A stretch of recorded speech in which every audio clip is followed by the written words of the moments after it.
2 жыл бұрын Қазақстанның футбол картасында жаңа стадион Түркістан арена пайда болды. Мұнда ел суперкубок аясында ресми алғашқы ойындар да өтті.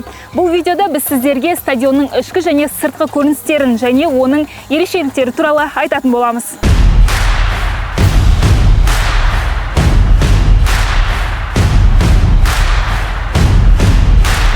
Түркістан арена жай ғана футбол алаңы емес, бұл көп функционалды спорт кешені. Ал стадионның өзі барлық әлемдік стандарттарға сәйкес келеді. Және бір қызықты дерек айтайын, Қазақстанда дәл мұндай стадион ешқайда жоқ. Себебі мұнда газон жасанды емес.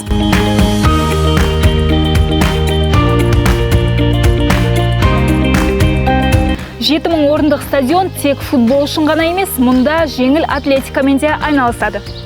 Бұл спорт түрлерінен бөлек акробатика, бокс, ауыр атлетика, спорттық гимнастика және йога залдары толық талаптарға сай жасақталған.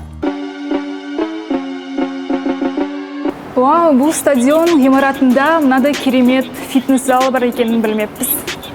Накачаться можно.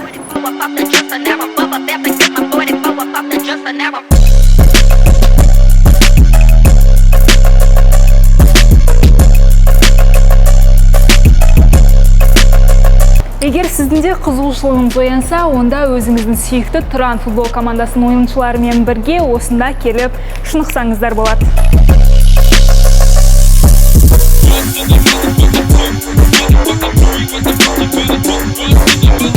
Ғимараттың құрылысына мемлекеттік бюджеттен шамамен 39 миллион доллар жұмсал. Жалпы стадион балалар мен жасөспірімдер спортын дамытуға арналған. Қазіргі уақытта бұл Тұран футбол клубының алаңы болып табылады. Негізінен мұнда келген барлық командалар осы алаңда ойнайды.